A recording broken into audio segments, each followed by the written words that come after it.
Hello everyone, I send you warm greetings from Nigeria, West Africa.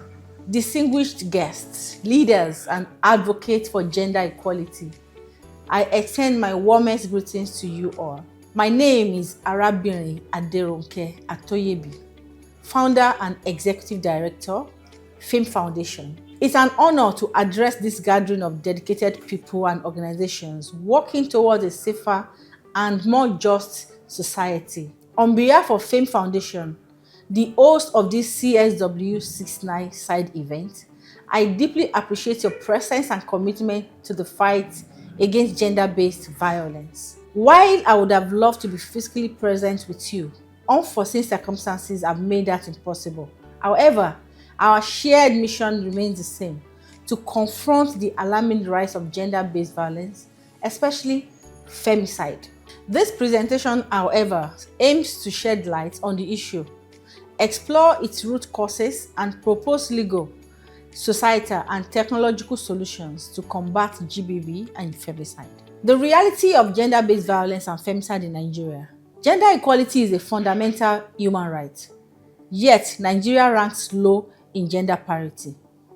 Unfortunately, women continue to face economic, political, and social barriers. One of the most alarming manifestations of gender equality is gender-based violence, especially the rising rate of femicide, which is the killing of women due to their gender. According to the 2018 Nigerian Demographic and Health Survey, 31% of women aged 15 to 41 have experienced physical violence. A 2023 UNICEF report found that 7.6 million girls in Nigeria are out of school due to cultural norms, poverty, and insecurity.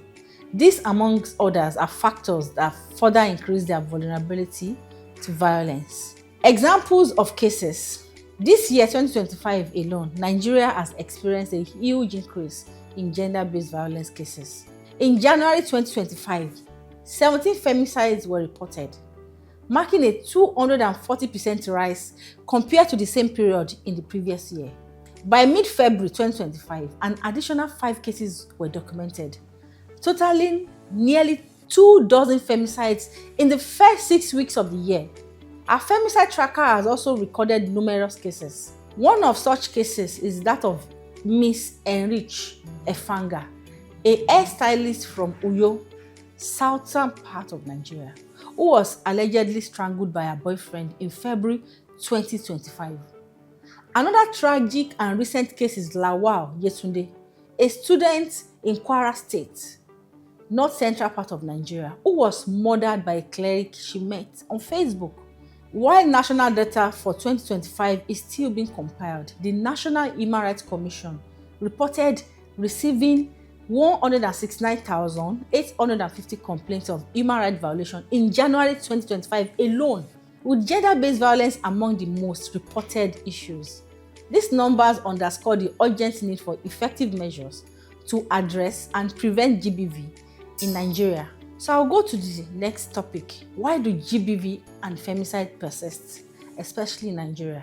Deep-rooted cultural norms and gender stereotypes normalize violence against women, while harmful practices like child marriage and female genital mutilation reinforce oppression. Despite laws like the Violence Against Persons Prohibition Act, VAP Act, weak enforcement, limited resources, and societal stigma has prevented justice for victims and survivors. Economic dependence further traps women in abusive situations, as financial reliance on partners and restricted access to education and opportunities leave them vulnerable. So what are the solutions? So how can we together collectively combat GBV and femicide in our society? Of course, ending GBV and femicide requires more than just words, required more than just this gathering. It demands action, our true and total commitment, and systemic change. Laws like the VAP Act, that's the Violence Against Persons Prohibition Act, and the Child Rights Act exist, but without strict enforcement, they remain powerless. The government, working together with civil society organizations, must prioritize accountability, ensuring that perpetrators face justice and survivors receive the protection they deserve. Law enforcement officers, however, need specialized training to handle these cases with sensitivity, ensuring that no survivor is turned away or silenced. Of course, education is one of the most powerful tools for change. Schools must go beyond academics and teach values of respect, consent, and equality. Young people, however, must unlearn harmful stereotypes and understand that true strength lies in kindness, not control. Kindness is just what we all need at the end of the day. Community outreach programs should challenge long-standing norms that justify abuse, encouraging parents, religious leaders, and traditional rulers to be champions for change. Economic empowerment, as we know, gives women a path to freedom. No woman should have to choose between staying with an abuser or facing poverty. Expanding access to formal employment and leadership roles will also create a more equitable society where women are not just surviving, but they are thriving. So what is FAME doing? Lest I forget, FAME is an acronym for Female Advocacy, Mentoring and Empowerment. We are actively combating gender-based violence and femicide in Nigeria through advocacy, education, and survivor support. Our initiatives include the Femicide Tracker, a digital platform documenting cases to aid advocacy and policy making, nationwide awareness campaigns, amplifying survivors' voices and pushing for reforms, and the Global Network to End Femicide, GNEF, uniting global stakeholders against GBV.